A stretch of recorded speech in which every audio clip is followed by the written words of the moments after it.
नमस्कार. मास्टर रेसिपीजमध्ये सगळ्यांचं मनापासून स्वागत. आणि आपल्या इथे सीझन जसा येतो म्हणजे उन्हाळ्याचा सीझन आला, मग कैरी येते.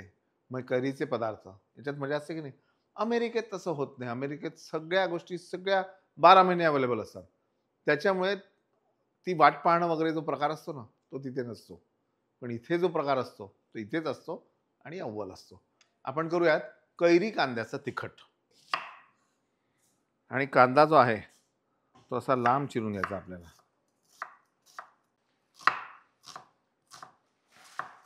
एक छोटी टिप तुम्हाला देतो चिरण्याची, की पूर्वी भाज्या चिरताना आपण विळी वापरायचो. ती विळी सुद्धा वेगवेगळ्या प्रकारची होती बघा अशी.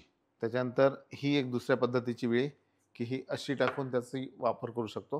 ही एक तिसऱ्या पद्धतीची, आणि अजून असे बरेच प्रकार होते. पण कालांतराने सुरी आली.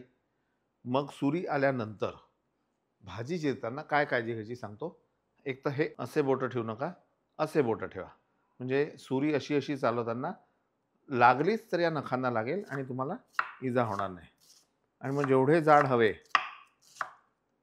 कांद्याचे फ्लेक्स तेवढं ते बोट मागे घ्यायचं. कमी हवे तर कमी मागे घ्यायचं.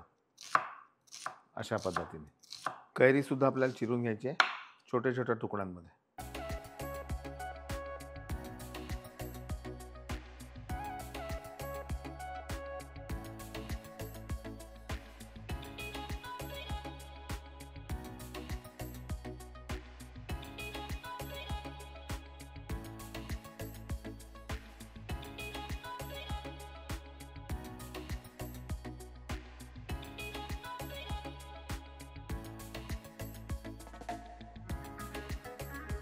तेल,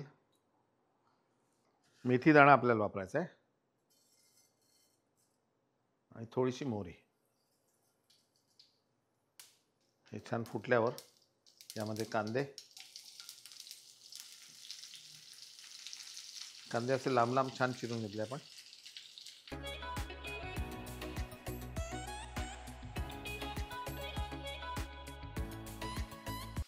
कांदा हा आपल्याला थोडासा तांबूस रंगावर होऊ द्यायचा. नंतर पुढची प्रोसेस.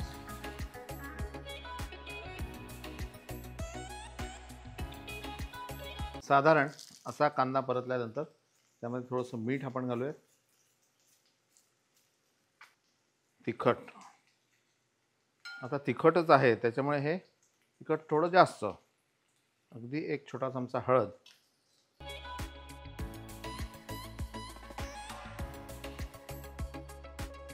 आणि हे परतल्यावर यामध्ये कैरी आपल्याला घालायची. आता गॅस एकदम कमी करायचा. कैरी घातल्यानंतर जास्त याला चालवायचं नाही, म्हणजे शिजवायचं नाही आहे. कैरीचा जो करकरीतपणा आहे तो आपल्याला ठेवायचा आहे तसाच.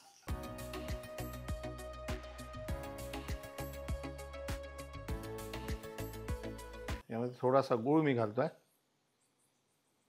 तुम्ही साखरही घालू शकता, पण गुळाने जास्त मजा येते.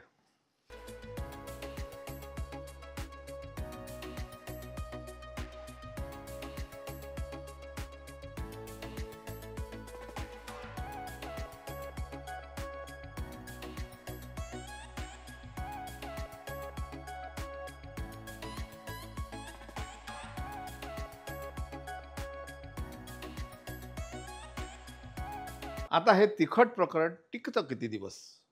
कशाला टिकल हो? एवढं चविष्ट असतं की लगेच संपतं. पण खाताना भाकरीबरोबर खा. आणि तसं म्हटलं तर 1-2 दिवस 3 दिवस तुम्ही फ्रीजमध्ये ठेवू शकता. अप्रतिम असा प्रकार आहे.